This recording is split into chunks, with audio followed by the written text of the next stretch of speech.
Good morning, everybody. How you doing? It genuinely is the morning of the 1st of February. Hey. I'm going to be lashing this up now straight after I get this recorded because the plan was to do it tonight. God, excuse me. But it's still quite early in the morning, so there might be a bit of coughing. Even the dog's looking at me like, what the hell is going on? Welcome to Buckshot, episode 44. Yeah, like I said, 1st of February, we're turning a corner. The evenings are starting to brighten up a little bit. Big ass moon out last night. You're all very welcome anyway to Buckshot. Thanks very much for joining in. We're getting more and more listeners every week, lads. This is great.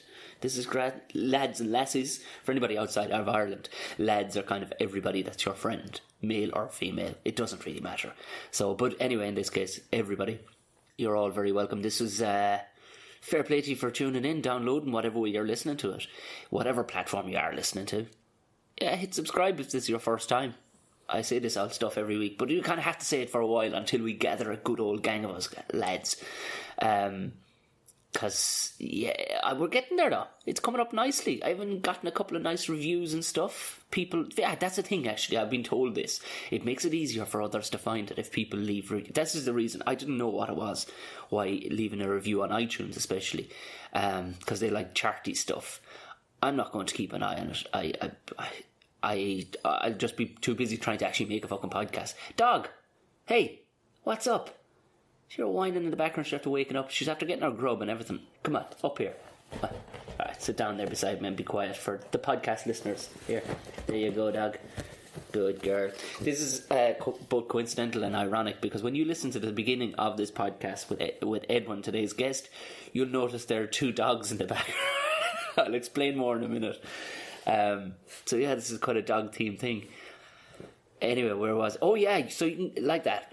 iTunes do like you to review it, and a couple of cool people have actually left reviews and stuff. Like there was two guys I can spot at the top. I say guys, this could be well, one is called Cooper Beagle, 5 stars, funny, entertaining, everything you need to brighten up your morning. Well, fair play, absolutely. Thank you very much for that review. Definitely recommended by Sebastian. Tom was brilliant, just a laugh, no fakeness about him. Loving the interviews. Good stuff, yeah, I don't have a lot of fakeness about me really, but thank you very much. I will read out the actual written reviews, so I won't be overly concerned if people don't leave ratings and stuff like that. It's really not. It's up to yourselves, lads. It's up to yourselves. But it is cool to see that people are actually enjoying it and tuning in. So as much feedback as possible really kind of lets you know that you're not just talking to a machine in a room all by yourself with a dog scratching themselves. Takes the kind of craziness out of it if there's a reality that you're actually talking to somebody.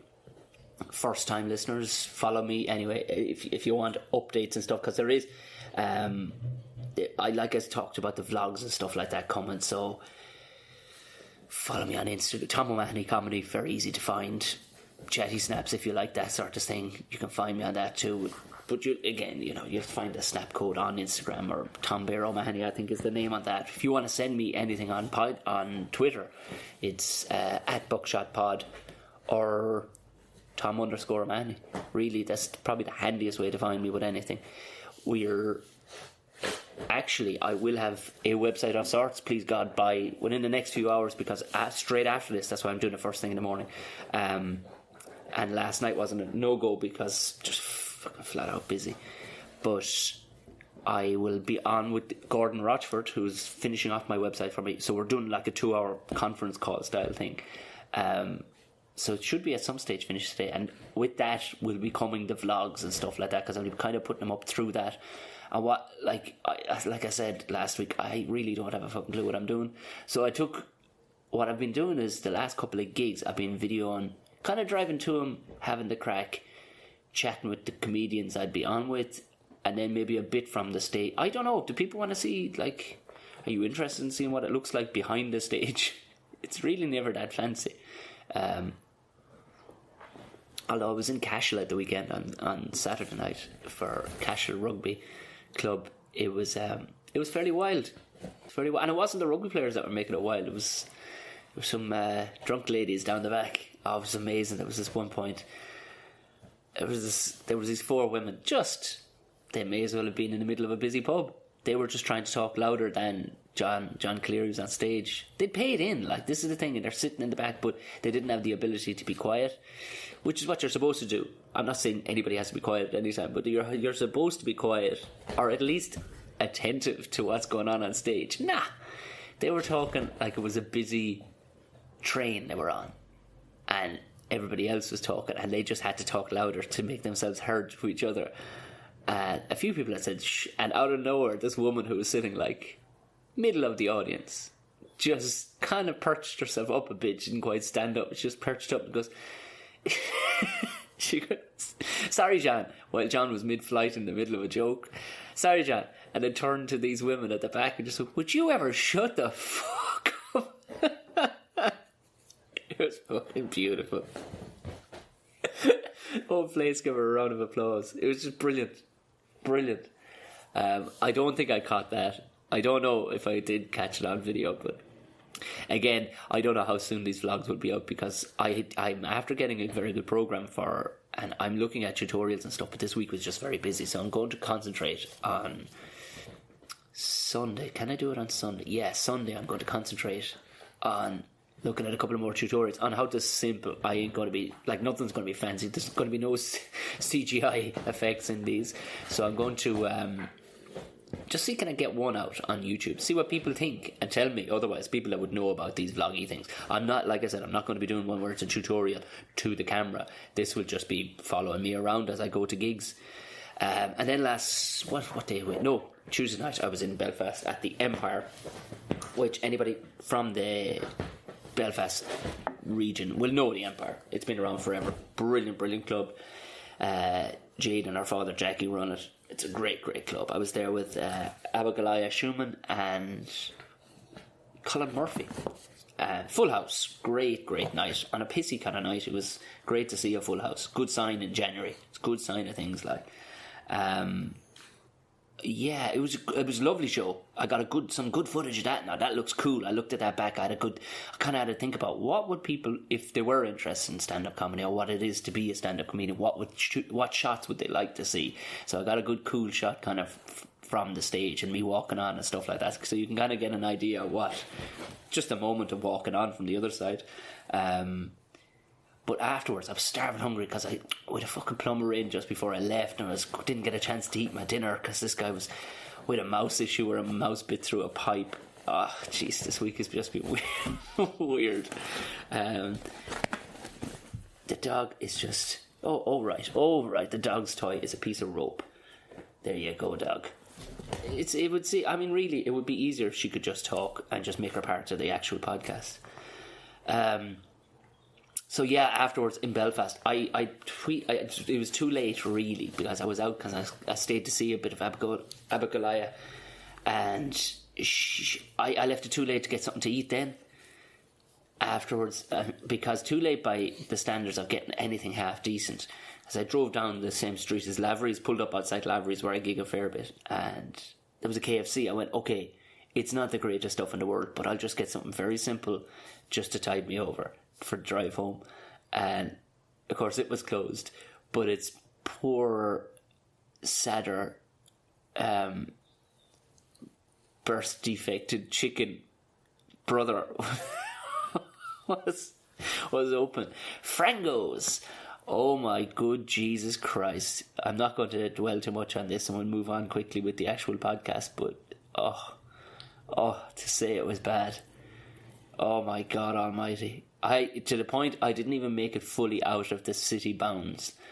I think I made it to, I think it's like, is it Lisbon? It's the exit, it's the last kind of shopping centre, and I had to pull in, and there was a bin there, and I just chucked everything in it. It was the worst shit I've ever... the chips weren't overly bad, but the chicken, fuck me.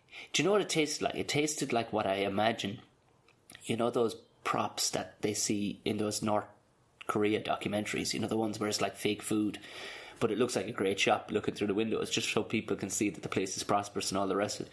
I imagine that this chicken would taste something like something that would be on display in North Korea. It was fucking criminal is what it was. It was criminal, because it was plastic. It was, oh God. Like, it's a while since I've eaten something that bad now. And I say eat, I took about 6 bites. And I'd eat anything. Jesus, like, I'm not a bit fussy, but Christ above. Right, moving on. Not to dwell on it too. This is the other thing too. I'm going to be, just to keep you updated, I am going to be open a Patreon page too, which won't... if anybody knows what Patreon is, it essentially allows me to buy new gear. So the sound will be better. There'll be no money to be made out of it because it's really only a couple of quid, but at some stage I want to upgrade all this gear that I have now and actually make it even better sounding, so you'll get better stuff into your holes. But also for that, people that'll be on Patreon, it's for any artist basically that you appreciate, and you'd say, yeah, I'll throw him an old dollar there, I'll throw him whatever it is. It's typically $1, or whatever you want to throw really, but you can do it once a year, I think, or once every 6. It doesn't cost. And I know nobody wants to pay for anything, which is absolutely fair enough, especially when you're getting some part of it for free. So on that, I'll be doing additional podcasts, additional footage I'll be putting up, which will only be available to like Patreon customers, which is, it's not to restrict it from anybody else, but it's to say thank you to the people that do throw you an old quid or two, like, or an old dollar here or there, you know.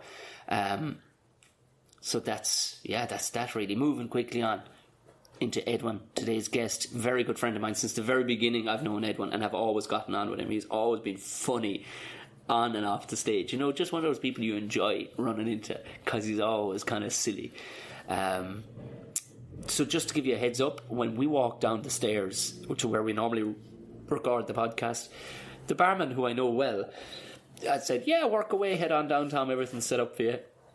He didn't tell me that there was 2 little dogs. His 2 little dogs were there, just there, having their lunch and having a drink of water. And they were pleasant, but once we were there, then they didn't really like it once we stopped rubbing them, so they started kind of howling in the background. But in fairness, he came and got them after about 5 or 10 minutes. But it does make it funny. Like, the ludicrousness of it is these, like, you try to drown out what sound you can in these situations, like the likes of the ice machine going off in the background and stuff, but when it's 2 dogs just howling, it makes for how many people will have that at the beginning of their podcast? I tell you, how many people will have it? And also at one point then, I don't know what kind of spirit of the dogs, whatever happened when Brendan came down to get his dogs, the recording device just shut off. I don't know what it was. So we lost about a minute of just waffle, really. Like, so don't stress too much. I'll be stitching it together, so you won't really notice anyway. So yeah, Edwin Sammon. If you haven't heard of him, he's genuinely one of the funniest people. Dog, what's up? Hey, come on over here. Look, you keep on losing this rope thing, and starts freaking you out. There you go. Like I said, Edwin, he's always been really, really happy. He's from County Offaly, which fair play to him. As he describes himself, he's from the Midlands, where depression was born. And in this, we chat kind of about everything silly. He's currently Father Gabriel on the hit TV show Bridget Neyman, which I was on with him for one episode as Paddy the Pervert, which I've posted up on social media. You can kind of get an image of you get a good notion of the show if you've never seen it just by the photograph we're in. So I'm not going to labour too much other than that. Excuse the dogs at the beginning of the show, but other than that, very much enjoy the fantastic Edwin Sammon.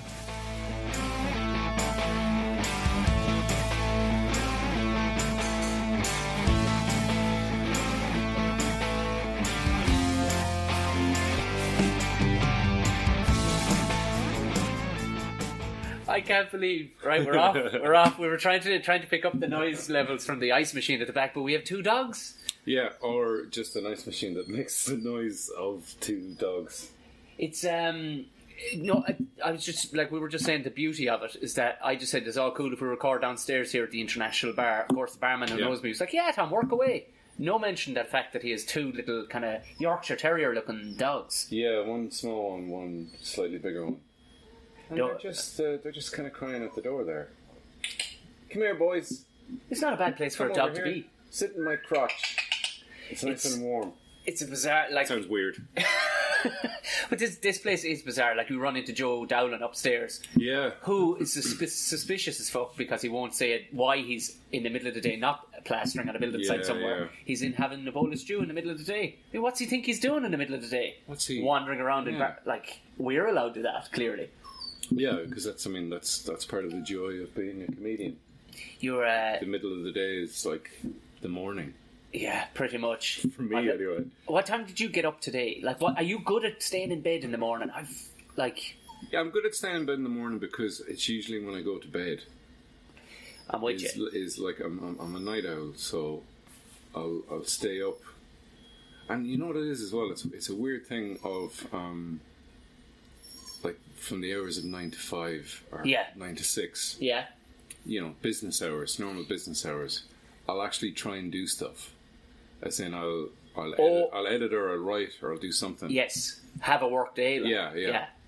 But then once 6 o'clock goes, it's like, I can do whatever I like. Yeah, Netflix, hello. And then I just, because I don't have to get up early in the morning, I just, I'll watch movies. But what was it like? Because you were Father Gabriel. You still are Father Gabriel. Am, yeah. I was laughing because you're Paddy the pervert. Paddy the pervert. Jesus, the bizarreness of it. But the fact that people just kind of went along with me when it was like, oh yeah, no, I can see that. All right, yeah. There was no. Why did they ask you to play it? And even when I got the text, Tom, text off Jennifer, it was like, "Do you fancy playing the character?" The character's name is Paddy the pervert. That'll tell you all you need to know. Yeah, we thought of you. And there was in my head reading it, I just went, "Oh yeah. I totally get that." Yeah, because I was listening. I was driving down from the north last night, and because the Conspiracy Guys is a good podcast for the drive. Because it's like 2 hours up, 2 hours down. Yeah. So you'll get the dogs are still making. If anybody can hear howling in the background, those are the dogs. They don't seem to be happy with the podcast going on. No, I thought one of them got out, the smaller one, but it turns out he's just blended in. I think they'd make a way better addition to the bar upstairs. Yeah, just having a pub. There was a woman actually this is me going sideways now, but there was a woman who we bought the dogs off of, or bought our dog, the Schnauzer. She's a Schnauzer breeder down in Wexford. Yeah, and she was saying she sold one to a pub in Wicklow, and they were down 6 months later going, "Do you have another one?" Because the dogs have become a feature of the bar. Oh yeah. They sit up. They have the dog had become a feature. Oh, come on, boys, shut up. The two dogs had become a feature. People came in to see the two dogs who had their own seats at the bar. They were talking about changing the name of the pub and everything to these two dogs' names. Ridiculous. Like. But change the international to two whining dogs.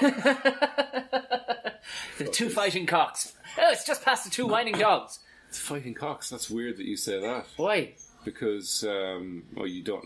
You probably don't know this. Obviously, don't know this. Be quiet, boys. I'm trying to tell an anecdote. No, we used to own a pub in Birr called the Fighting Cocks. You did not. We did. You have never told me that. Because that is definitely you have never. And was it the two cocks before you bought it? No, it was always the Fighting Cocks. My grandfather, my father's father, Paddy Sammon, who I never met because he died when my dad was 8. Right. And as virile as my father is, yeah, I was going to say, but he had not sired a son by the time he was 8. How very un-Burr-like of him. Very un-Burr-like. But they used to have cockfights. Like the pub. Were they Mexican? No. We moved house. The Samanitas. We moved to the right side of the tracks, but when we lived on the wrong side of the tracks in Birr, which is applicable because there used to be a train station in Birr. There was, yeah. Which would be so handy because it'd be like an hour and 10 minutes on a train up to Dublin. Till they sold off all the train lines, yeah. Yeah, I mean, it's ridiculous. I mean, I'd commute to Dublin every day and save a fortune for a year. Yeah. Buy a fucking house or something. But the Fighting Cocks, yeah. And our house was built out the back of it. So you'd like go down to our shed in our backyard, open a door, and then you'd walk through. There'd be like a pit where we dump stuff and burn stuff. Of course, yeah, the country way. And then you're in the back of the pub. And there used to be cockfights back in the day, back in the like 1700s. Or like where your house was, or where our house was. Back off to the races. There we are. I can't tell if that was a battery fallout or was it. Just for safety, I changed the batteries anyway, so everybody knows what. If it's mid-sentence, Oh, so we've done 11 minutes already. Is that the... Oh, yeah. No, that's the time. That's the time remaining on the SD card. Oh, yeah. 11 hours. Yeah. We've got bags of room. Yeah. Bags of room. We can talk forever. Yeah, that's what I do when I put in my thing. Come on, guys, we've only got 17 hours. Talk faster. Had you been in any other TV shows other than Republic of Telly? Not that I can think of. No, I was on... Like, the first thing I did was... Student Teacher. Which that was very good. Which wasn't on TV, it was that internet... It was on the player, though. It was on the player. It was on the RT player. Oh, was it? Yeah. Yeah. Oh, no, because I watched them all. Yeah, no, they were very good. On... Yeah. I only watched it for you, to be honest with you, and that's the truth of it. It was like... Because I guessed you'd be funny, because anytime I've ever met you outside clubs or met gigging, you're going, I know, I'm happy it's here. Because we know misery story. Because you don't have... Even when you were going through your illness that time, you were like, fuck it. It is what it is. Yeah. But it can be... And I wondered where you got that sense of humour from, but it was answered for me one night. We were gigging together down in Birr in the theatre. Oh, yeah. And your old lad was in there. Yeah. Ripping the piss out of you. Yeah. About having cancer. Yeah. And you were going... And the two of you were just back and forth about it. It was like, this is where good... jovial country humour comes into the thing. Like, this is exactly right. I get it now. Like, this is where I like it. I don't know if I get my sense of humour from my dad. He's definitely funny, necessarily. Though. I don't know. Because he claimed you didn't get your bad genes from him. That was his actual line. Oh, yeah. But you didn't get it from my side. Yeah. I think I got it from Mum's side, yeah. Which is unfortunate, because I always thought I was more... Because I'm really like the spitting image of my dad. Yeah. Like when I was a kid, I was... Like when I was 5... Because I'm the middle child as well, and this would have been after my younger brother was born, so it would have been like 5 or 6. Yeah. Because my older brother's Julian, my younger brother's Jonathan, and I'm Edwin. So I was like, why didn't they go with a J name for me? And then I thought I looked very different from them. So I asked to see my... I could see you being a Justin. My birth cert. My birth cert. When I was 5 and I had a lisp.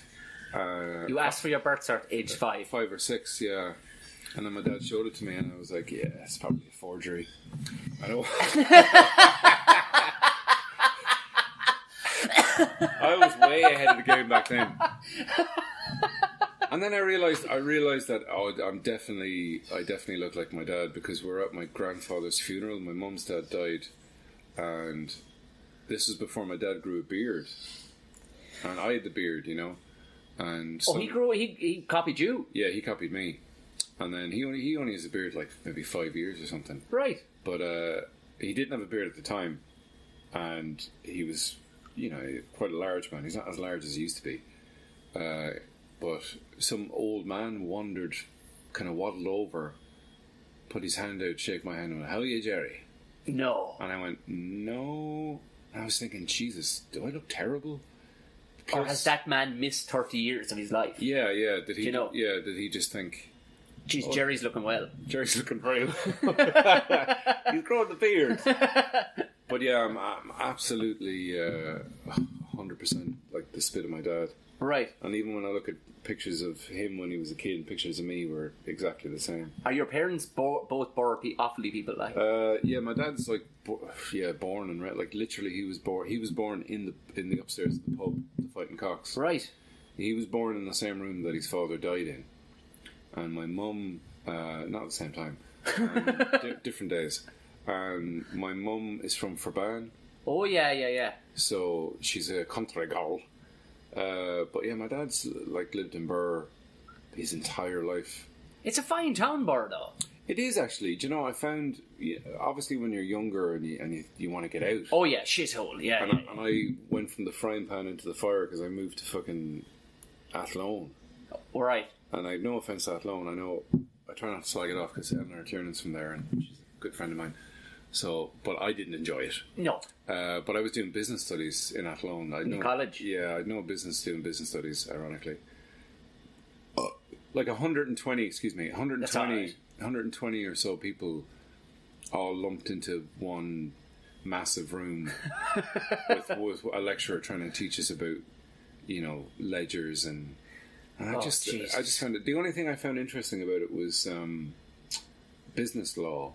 Okay, yeah. Because it was being, and I didn't realize at the time, the lecturer was like a former, I think he was a former judge or a former solicitor or something. Right. And like now I kind of go, well, he obviously fucked up or did something. Yeah. That he's like lecturing in Athlone Institute of Technology. That's where they pushed him away to. Yeah. Yeah. But he had some funny stories. He had a story about, and I was just like, I liked him because he'd go off on tangents and talk about specific cases. And he talked about, and it was almost like a warning to us, first years. This would have been way back in, let me see, Sonny, this was way back in 1996. And he would have been in his 50s, so he's probably dead now. Yeah. But he told a story about these lads went out on the piss. Right. These like second year college lads.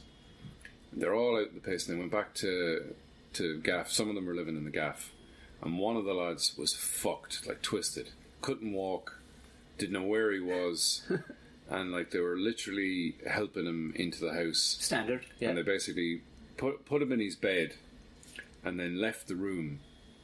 And then one of the lads, kind of absent-mindedly, just locked the door behind him as he was leaving.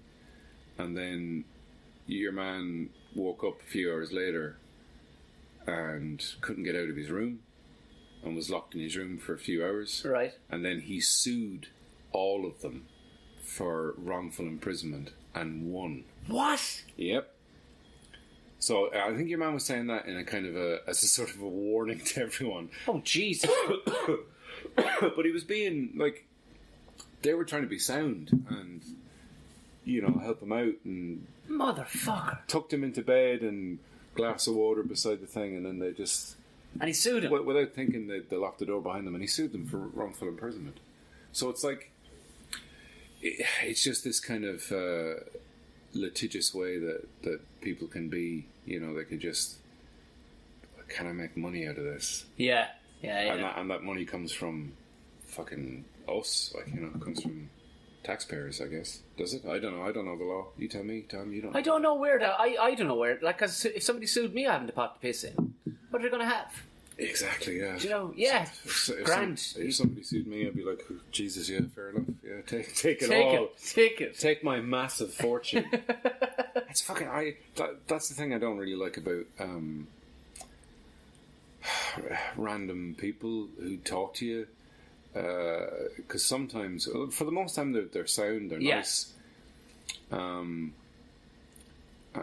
like, I remember being at Electric Picnic, the last Electric, I think it was 2 years ago. I didn't go it was 2 years ago. Yeah. And I'm in a caravan in not Trenchtown, it was like, the trailer park. Yeah.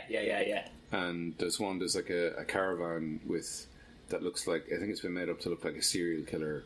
I think I know the one you're on about. Yeah. So me and Carl Spain were sitting down chatting away, and there's some lad from, I think he was from Thurles or something. Right. Sitting beside us, and he just starts talking to us, and we're just, you end up talking to random people at these festivals, and we're just especially that area too is very bohemian. Yeah. And your man was like, he was in his 40s, but he looked like 25 or something, and we were marveling at how young he looked. And then he goes, he starts talking away, and then he says something like, of course, sure, you guys are all, big Hollywood lads or whatever. And I stopped and was like, what? Hang on a second. Because he was talking to us like he didn't know us, and then obviously he knew who we were. Yeah. And I was like, what? Because what?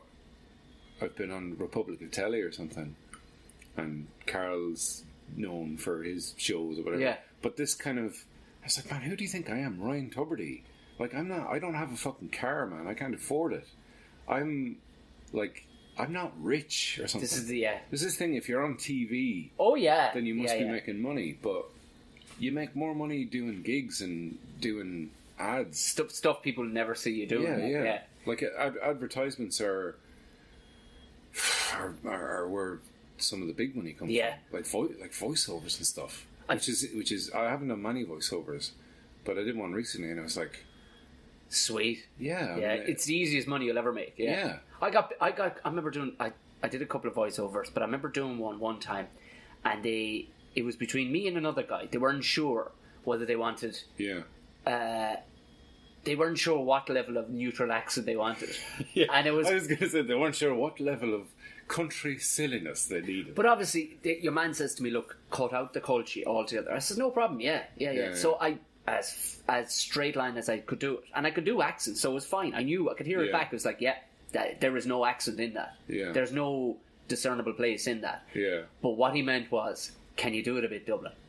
Right? Yeah. And that's what, because the ad came out and it was for Vodafone. Ironically, it was for Vodafone Comedy sponsoring the... Festival? No, for sponsoring the Breakfast Republic. Oh, right, okay. And I had the day I was doing, because I had a bi-weekly kind of slot on the Breakfast Republic. It was just Angry Corner with Tom, essentially, is what it was like.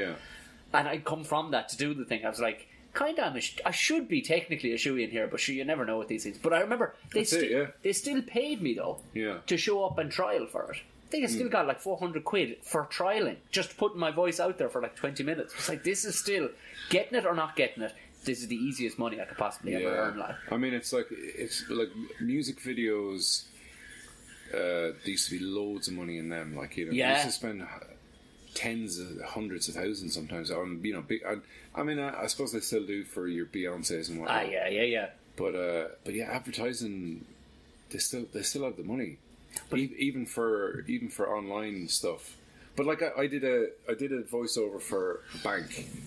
Like the 30-second thing that was just online. Yeah. And there were... I got an email from my agent saying they're interested in you for this. Can you do a recording? Right, of the script just so they can get a sense of you. So I did it and sent it over. And then I went in to record it. I was there for maybe an hour and a half, 2 hours in total recording. Right. And the whole time I did it, I was like...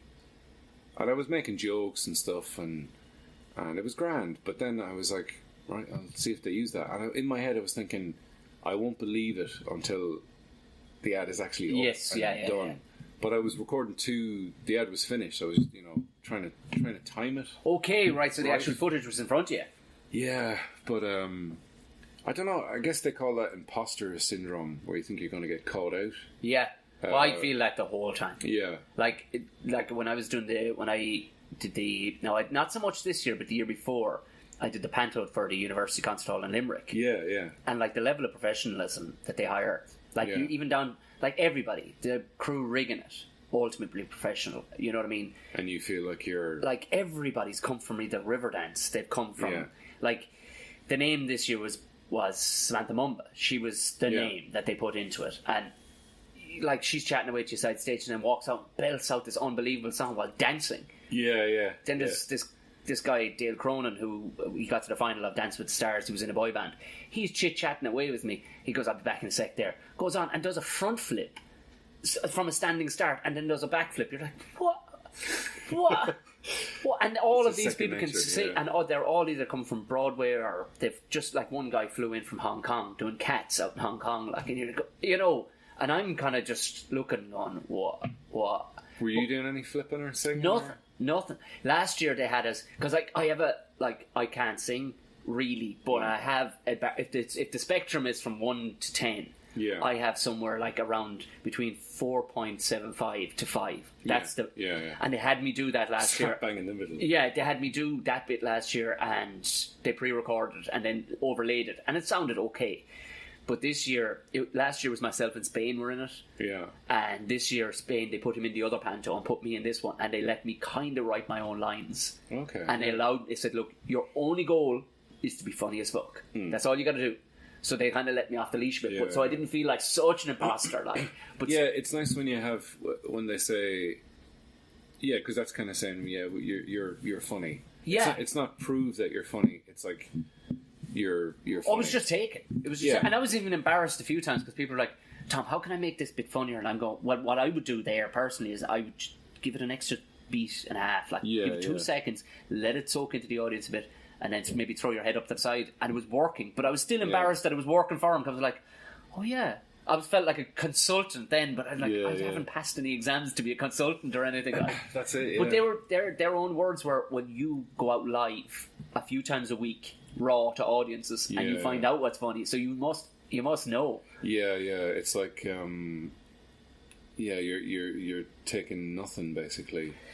Well, I hadn't, and you don't really log that either. You don't walk away going, I'm class. Yeah. Because you're nearly, every time I do a gig and it goes well, you come away kind of going, I got away with that. Yeah, yeah. There is an element of you got away with always, it. there's a part of me that's going, thank fuck. Yeah. Because there's a part of me that I know I can do it. I know I can get up and be funny, but there's always a part of me that thinks this could go terribly wrong. Yeah, absolutely. And it can. And sometimes I even have, like, not rarely, but or not that often, really. Not rarely. So all the time. I was just thinking, going, really, Ed? Rarely I'll go, like, the day of a gig, I'll go say, but, like, it actually happened in, I was in the Crunch there a few days ago. Yeah. The Comedy Crunch. The Comedy Crunch. Yeah. You know, I'm going in to do a half an hour. And during the day I'm, like, writing a few notes and going... And then I just have this thought of, this is mad. Like, this is... What is this? Like, this is someone getting up in front of strangers. Yeah, when you start to think about it existentially, it's not good. And talking about their experiences or common experiences. This is... What? Yeah. And we're the only species that does this, like, you know? It's this weird thing that humans do. You know, lions don't get up in the middle of the Serengeti and tell jokes about stupid gazelles that they've Unless it's a Gary Larson. Unless it's Gary Larson cartoon. Yeah, he's done that. But but there's no... I mean, I don't know whether apes do it or something, because, I mean, apes... They must do. They must be shit hot. They laugh at stuff, yeah. And they joke around and they play. There must be some apes who have picked it up and gone, I reckon I could make them laugh all the time. Yeah. You know, whenever... But you never see an ape, like, holding a banana like a microphone. And then all of them go, big smiley heads in them, you know? And you'd be going, yeah.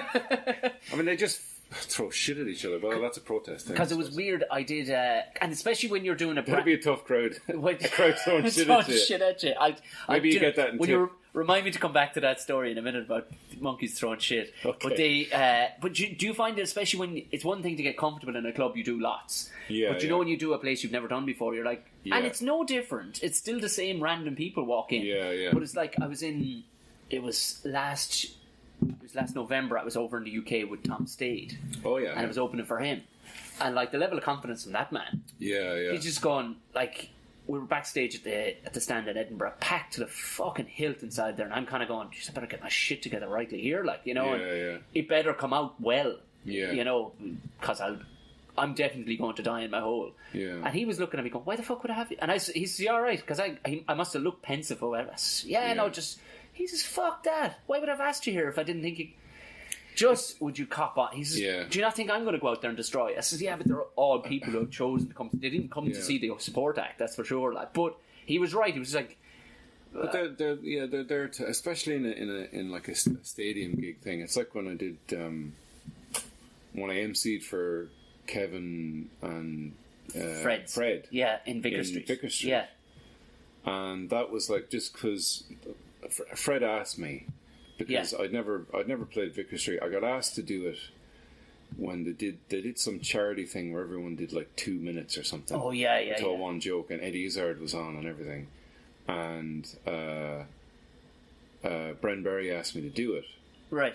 And I was like, I'd love to, but I'm in hospital. Like, I was actually getting diagnosed with cancer that day, so I was like. Sorry, I can't fit you into the schedule. It sounded like I was like, I have to go in and be diagnosed with cancer. But I was really disappointed at that because like Eddie Izzard's a real hero of mine. He's incredible. And I mean, I've actually watched some of his, and I haven't watched. I think the last one I watched was Dress to Kill. I rewatched that, but a couple of years ago, actually, I haven't watched his stuff in a while. But when I found he would have been one of the first comedians I would have watched, him and Jack D when he was young. And rewatched. Yeah. That's what I found. Him and Bill Bailey. He did think about cats, about the reason why they're making that purring sound. It's actually jackhammers. They're drilling, yeah. Oh my god. And that's why they have the extra thumb up their sleeve, up their arm as well. Yeah. For the elastic band flicking it at you. But see, and I was trying to figure it out as well, like why do I keep going back to it? And someone said it the other night in a punter who I met her once before. She's a friend of you know that German girl that sits up front in the Crunch. Yeah, she knits sometimes. She knits. I saw her knitting at the front of the comedy club one night. She's a great artist as well, and she paints and whatnot.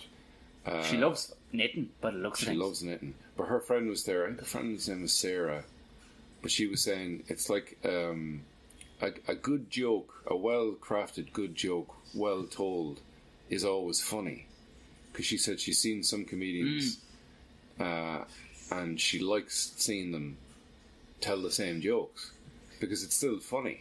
I suppose, and that's the thing. I often worry about that. It's like because you go back to places like you haven't been there in a year. Yeah. You're like, will I? And like where was it? It was in Belfast. I think I was doing Lavery's, and a guy asked me to tell a joke. Yeah. And he goes, "It's just fucking cracked me up." And I was thinking, I'm not Neil Diamond, like, you know what I mean? Yeah, you know, it's weird. Do you really want to? And I was like, yeah, I want to go through that same thing again with you on that joke. Like, it was a bizarre one.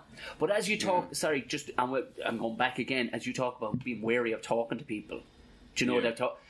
This will spook you. That night in the stand, we were. I don't know if I probably have said this on the podcast talking about weirdos, like, but you know, you'd be chit chatting because the stage was going nowhere. You know, his wife was there as well, so I was staying with them, so I was hanging around in the stand afterwards. And he always does that. He'll have a drink with fans and stuff. And there was about 30, 40 people still there in the comedy club. Yeah. And I was at the bar, and I'd been talking to one person on my left, and then somebody on my right. There was a couple. They were like, really enjoyed your set. I was, thank you very much. And they looked like just an odd couple. Like, he was ridiculously skinny. She was larger than him. They looked kind of crazy. But I didn't want to. Anybody can look crazy. So I was just chit chatting, and we were having about 10. And they were asking odd, timed questions. It's like they didn't understand the way of conversing. What's your opinion on threesomes? Yeah. Do you know, he was bouncing around like that. And then he just takes his dick out and leaves it there. What do you think of that? All of a sudden, out of nowhere, I'm talking, and she just goes, "Oh!" and puts her hand up to her face, like the world's biggest invisible mosquito had just bit her, right? Yeah. And I wasn't drunk, but I had a couple of drinks, and I was looking, going, "Oh, what? Is she all right? Has she got a sore tooth or something?" She was down, like, and she looked up, and she was like, and then looked at the boyfriend and went, "You fucking hit me." Now I was standing probably 4 feet away from them, and I was like, "Is this some weird joke that I don't get?" So I started kind of smiling, going, "What?" Next thing, he squares up to me. He's like, "What the fuck was that about?" Like, what? Hold on, nobody got hit. Unless I'm the fastest puncher in the history of fucking... Like, I'm the Flash. Put me in the UFC immediately if I can get across to her that fast and punch her. Randomly, while I'm talking, I rabbit punched her right in the jaw, apparently. And it was... And the two of them were squaring up, like they wanted to speak to managers, and thankfully the manager happened to be standing right there, but there was no cameras at that point. It was a blind spot. And he went, I just saw all that moment... But he wasn't even watching it properly. He just went, "What the fuck?" But he logically could see what happened. He went, "You two crazy fuckers need to take your hole outside and don't come back in here again." And I was just left flabbergasted. So there was a few people around me kind of going, "What the fuck just happened?" What were they trying to do there? Lord knows. I don't know what they thought was the outcome. I don't know what. Again, do you know what it could be as well, Tom? It could be that could be part of their relationship. They go into places. They talk to people. Yeah. She pretends to be hit. She pretends to be punched by someone. He beats that person up, and then they go home and have crazy, amazing sex. But the thing is, I mean, if it broke down, that's foreplay. That could have been their. That foreplay. could have been because everything ran through my head. It was like, were they just dirty bastards, and maybe that was their thing, or was it that they were? Because if they're looking for compo, they're wasting their fucking time with me. But it was the fact that had I then hit him, then the conversation would have gone out the window. Yeah. Do you know, they went, well, he's keen to throw and punches, this guy. It was the most bizarre, so it's made me very wary, very, very wary. Especially after talking to people immediately. Because, of course, you know yourself, like, if you've been on stage for like 25 minutes or half an hour, you'll often get the crazies, or the slightly crazies, or people who've had a few drinks, who think, we're best friends now, because they've opened up. And you're like, no, all that was shit talk. Yeah. That was not conversing. That was me pouring out material you know what I mean? That was me being perfect. And these people were of that ilk. They were like, it was like we're now become best friends because they sat through me talking for half an hour. Do you know that? It was just, so I'm from now on. Yeah, nothing weird like that has happened. That's the weirdest thing, I think. I've had I was in Cork a few weeks ago, and there was some girl there who was At City Limit. in City Limits, and the show hadn't started yet. The first guy was on. Who was? Oh, Patser Murray was on Right. first, and then and she was like, I'd say she was in her 20s, maybe late 20s, brunette, and she was pissed, but she like saw me and she was like, oh hey, I love you, you're great, Right. and whatever, and was like, just give me a hug, and I'm standing there, I'm like, okay, and then This is before you went on. before I went on, Okay. and then she went to the Jacks and came back like 10 minutes later. And then again, she was like going up to sort of hug me. Yeah. And I just felt a bit weird about it. I was like, but I felt if I kind of went, no, that's okay. She would have gotten pissed off or something, Yeah. or started crying or something. And then she came over and I was like, yeah, hello. And I was like, are you all right? I was just kind of concerned for her, basically. And then her friend came over and sort of ushered her away. And then she was gone. I think she'd partied herself out.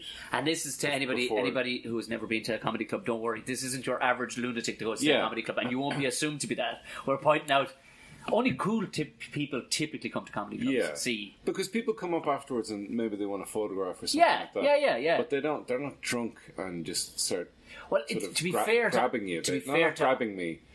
Just hugging me. There was nothing weird about the hug, Yeah. but I was like, I don't want to be hugging a drunk person who knows me just because they've seen me on TV, like, you know. I don't even know her name. She didn't even introduce herself. Oh, just a hug straight out the gate. Yeah. Right, okay. Just like, oh, I love you, and give me a hug, and I'm like, oh, okay.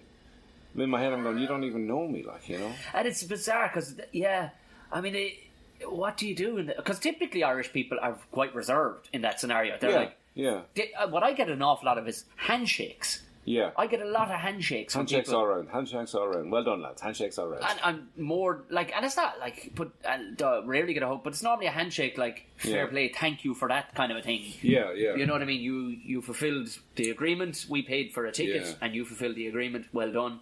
Yeah, I mean, I was just kind of, with this girl, I was like, I was glad when her friend was there, and I kind of looked at her friend and was like, you know, look after her kind of thing. Because I just felt like, you know, it's not, at least she was there with someone. Did you stay down in Cork? No, I drove back with Patser. Yeah. I was going to stay down, but I decided, because Patser was driving back.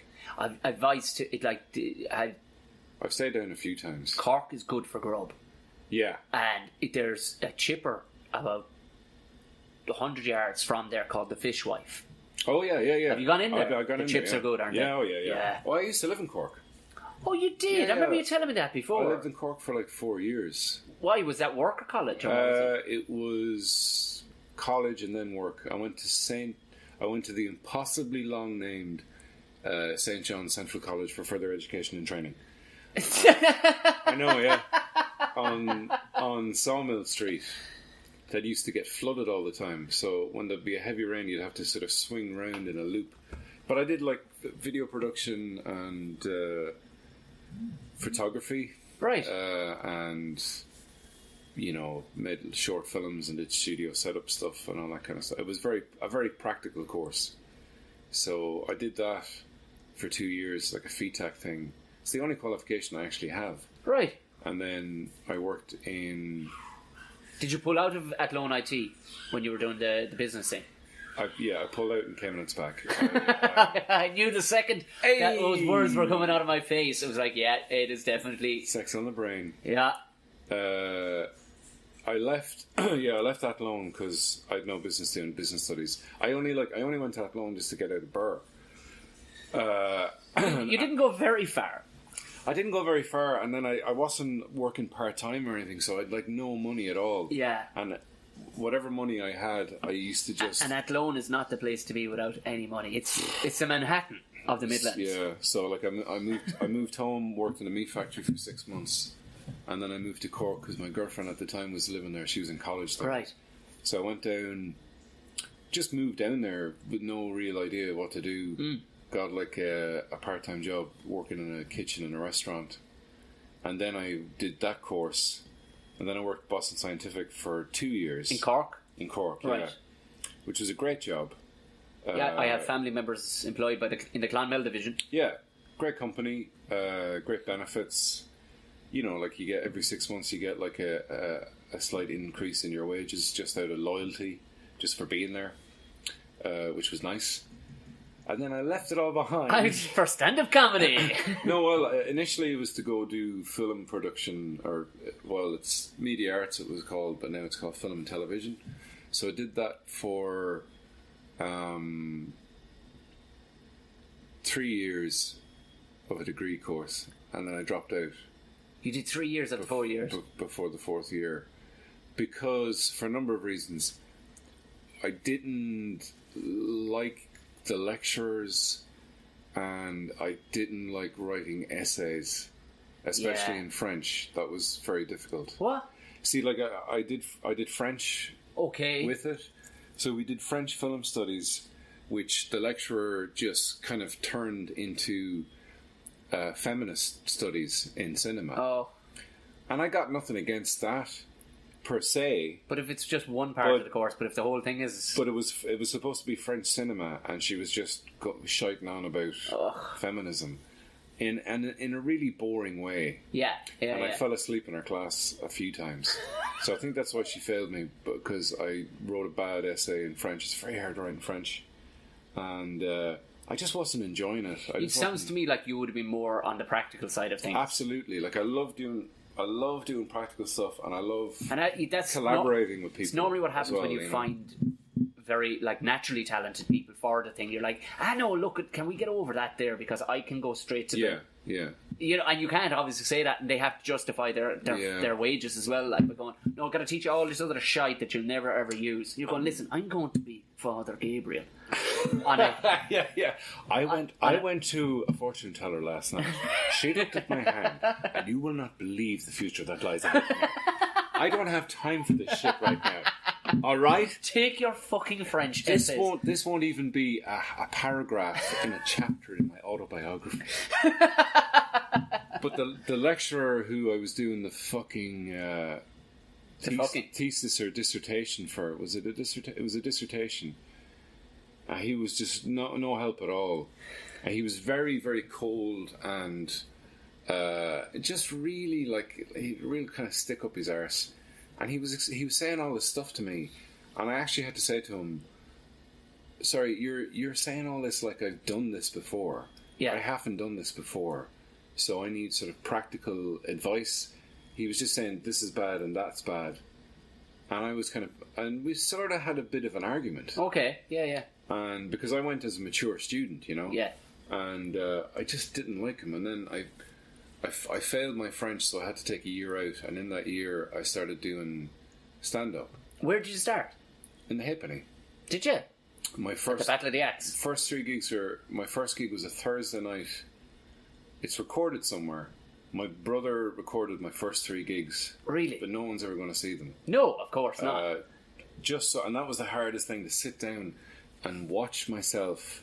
Oh my God. And go, ooh, why am I making that face? And really studying my... Like, now I do it no problem. Yeah. I can listen back to a gig or look at a gig and just sort of remove myself from myself. Yeah.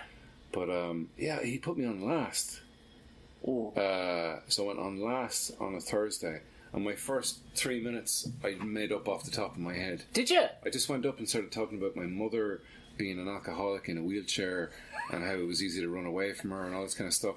Just weird shit. I still don't know where it came from. And then I was just bullshitting, but it went really well. And then... And were you bitten by a bug, or did you... I kind of... Did you take some time off from it after the first 3 gigs, or did you just go... I had 3 gigs in relatively quick succession. I think the next gig was like a couple of weeks later. Okay. And that went fairly well. And then the 3rd gig was a disaster. Was that in the Halfpenny as well? In the Halfpenny. My first 3 gigs were in the Halfpenny. But after the first gig, it went well, and I was like... I wasn't like, I've made it. This is me. I'm going to be the next Eddie Izzard. I just kind of went, okay, I guess there's something there. Yeah. I can work on that. And that's all I've been doing ever since. It's just. And did you look at it from your point of view, like, this is a hobby I could take up, this is a thing I could take up, or did you go, I could be successful at this? I didn't think I could be successful at it, because being a comedian is kind of like being a musician, in the sense that a lot of people can play guitar, a lot of people can hold a note, but not everyone can write a song that moves a lot of people. I get you. And not everyone can make a joke that a lot of people will get, because there's niche. Of course there is, you know, I mean, there's maybe music is a bad analogy, but but there's certain types of music that people don't like. But it's even more extreme when it comes to comedy. It is. But I never thought, I'm going to have a career. I mean, I kind of thought, well, that's a start, but I need at least 5 years before I can be anyway good. Because I only started when I was 30. Okay. So I figured, give it time.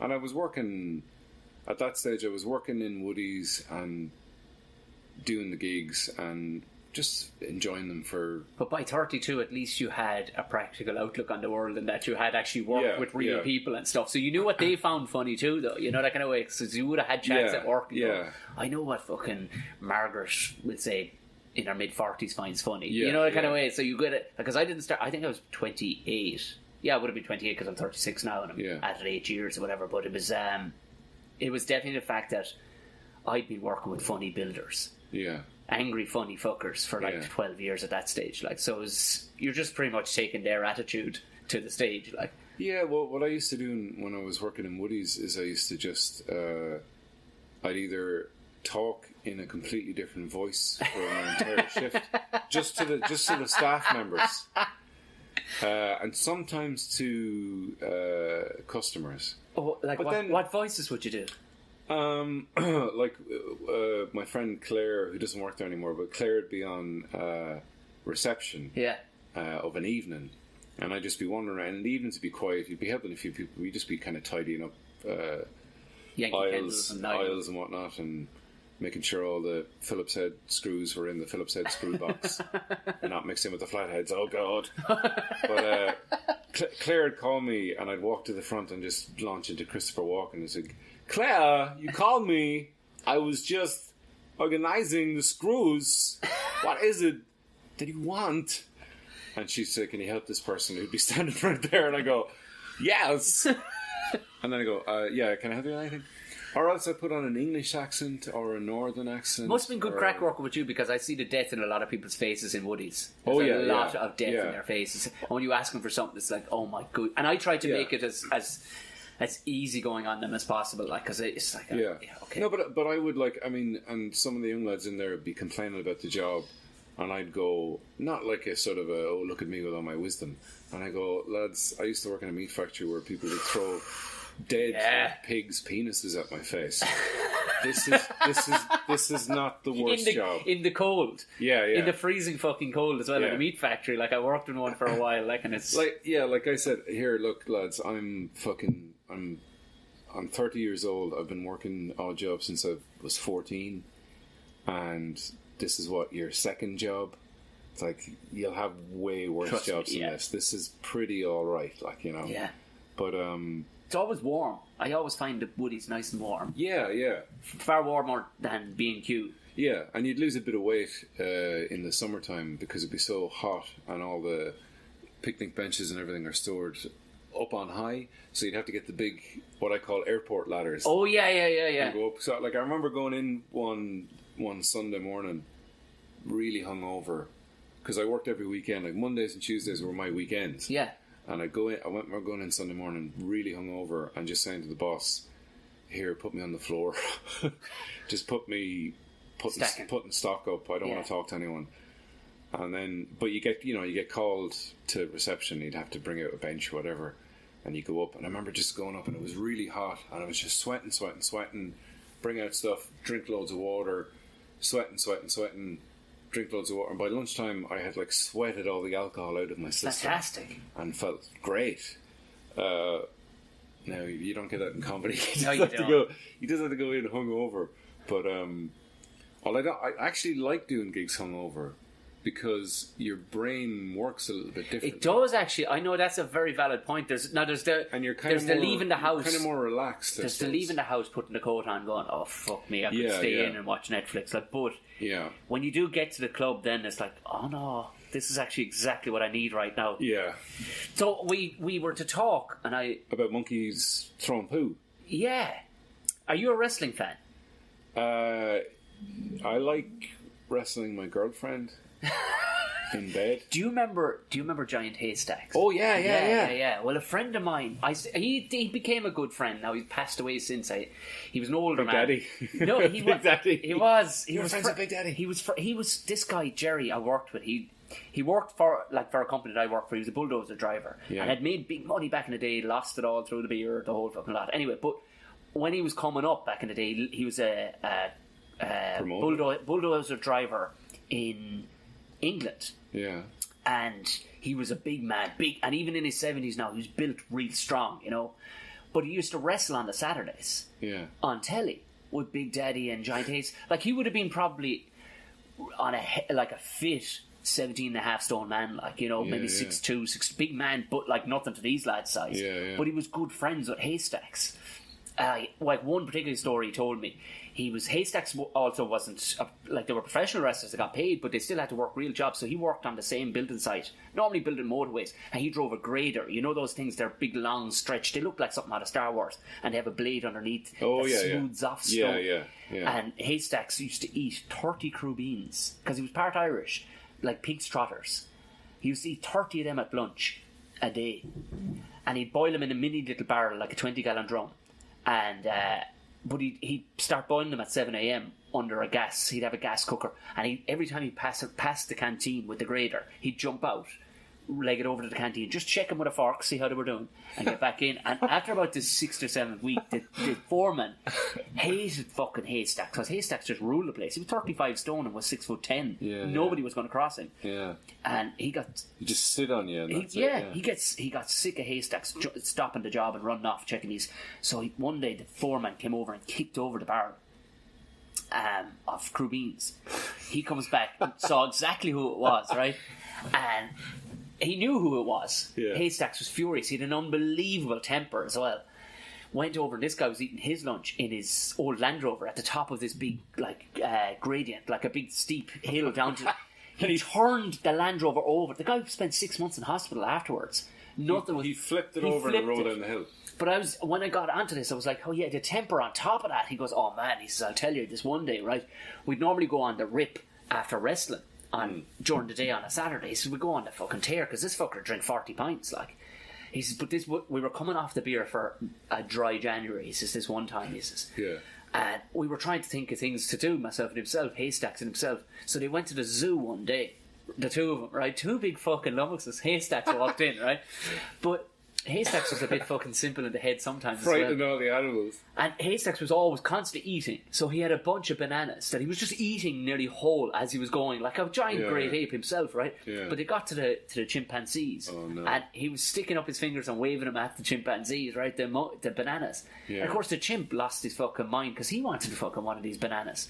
So he shit into his hand and threw it straight at Haystacks' face, right? Haystacks had to be fucking arrested. He bent the bars trying to get in after the fucking chimp. And, like, he was ready to rip the cage down, like, but he actually had to be... They were going to restrain him. But the cuffs wouldn't fit on his fucking wrists. So they had to... Yeah. They had to take him... They had to tie him up in ropes. And this man hadn't been drinking. He had already gotten his... He'd been wrestling for 2 hours. You'd think his aggression would be gone. But yeah, that was getting around. He was just naturally... But, like, I love that... Do you know, I would love to see Giant Haystacks and a fully grown adult chimpanzee go at it. I reckon the chimp would fuck him up. The chimp would destroy him. The muscles those fuckers have, like, they're not even... They're not... I mean, the only advantage he has is his massive bulk. If he could somehow sit on the chimp eat it. I reckon the chimp would get around the back of him and have locked onto his neck with his teeth. I reckon he'd bleed out by the time before him. Cause he'd just go for he'd go 2 arms up in the air, bang, bang, bang, bang, down on the head. Yeah. Did like this. And before we wrap up, though, I do remember watching the wrestling. Yeah, I loved it on Saturdays. Big Daddy and Giant Haystacks. Yeah. Two morbidly obese men who somehow were. And Jerry was in good athletes. shape. I saw pictures of him. What was his stage name? His ring name was something like Jake Diamond or Jerry Diamond or something like that. But he's still, like 40 years later, he still had to go for a scan twice a year on his head to keep an eye on an aneurysm that he had as a result of a new young wrestler. Yeah. It went outside the ring, the fight did, you know what I mean? Yeah. And he went to give him a tombstone. Yeah. And the tombstone trick is like you prop your man's shoulders up off your thighs so you keep his head up off the ground. Yeah. Your man didn't look after him at all, dropped him right on the concrete and cracked his skull. Now they wrestled on, and he's but ever since then, because they were saying at any time if that fills up with blood, you're a dead man. And that's not what killed him in the end. Like, but it's not nice to have that fucking hanging over him all his life. Like he would hang it over. But to wrap up, we were talking outside about our passion for sausages. Yes. You had a sausage sandwich. Where did you have it from, if you don't mind me asking? I got it from Centra. You were happy enough for the deli sausage?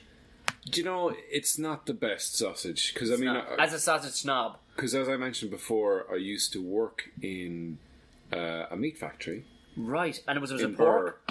Well, we do on Monday mornings we do sausages. Right. So I'd have to get the mix. It was my job to get the mix done. So you'd have X amount of meat, X amount of fat, rusk, salt, water, and then your kind of flavourings, salt and whatever. Your flavourings. Mix it all up and throw it in. And I think I mentioned this on the Reviewables podcast that I do with Cian McGargle every Tuesday. I'll be putting the link into the description of this too. Oh yeah, we've set up a Patreon this week, so we'll see how it goes. We've got 5 patrons so far. That's good. It's good. It's 5 people that actually like you enough to give you money. And 2 of them are me and Cian. But anyway, so we're throwing a few coppers in the virtual hat, as it were. But but I accidentally put fucking bacon meat instead of pork meat into the sausages. Already salted and brined. So it was all mixed up. And I just accidentally put you'd have excess meat, whatever that you use for when you'd be cutting off the pigs that come in on a Friday. And then I didn't say anything, and those sausages just went out. Into the ether, and nobody complained. And I realised I just invented the... pork and bacon sausage. A bacon sausage. Oh my God. Because I was in... The nicest sausages I've ever had were down in Tralee, County Kerry, when we were on the Lads of Comedy I'm there actually tour the week after next, yeah. Back in 2013. Myself, Andrea, Trevor Brown, Kevin McGarren and Ronan Grace were all in Ronan and Grace's family home. Right. Lovely summer's day, having a barbecue. I had these local fancy hand-tied gourmet sausages, and they were like turkey sausages and pork sausages. Yeah. And they were lovely. I could have eaten 1,000,000 of them, and I think I did. Actually, I ate loads of them because I figured, I'm never going to get this opportunity again. And also, I was like, well, I'm in the middle of cancer treatment, so whatever I eat now, I'm going to lose the weight when I have chemo next week. Absolutely. When I won't be able to eat anything. So I'll give you an ironic thing. In the recent times, the greatest sausages I had, now hear me out. Yeah. I ate them in England. But they were in the apartment of my friends who were putting me up for the week. Yeah. Whose family own a butcher's in Dunleary, who've been making with the exact same. They've had it for 4 generations, and the recipe is the exact same. Yeah. The pork supplier, is the exact same, and it wasn't nostalgia that had me. I was only there a day. And will you have a sausage for breakfast? I went, I will. I love sausages. And I've yet to get out to there. And if they do, I'm going to go out there. I'm actually out there the week after next. I'm out in Dunleary. Get me some. I'm going to pick you up a pound of sausages and get your opinion on it, because, honest to God, you would just eat these things all by themselves. They didn't need any sauces. They needed no bread with them. They tasted like sausages did when you were a young fella. Yeah. When there was probably loads of fucking bad stuff in them. Yeah, I don't know, Well, there's a local butchers in Birr, Boyd's Butchers. There's a plug for you.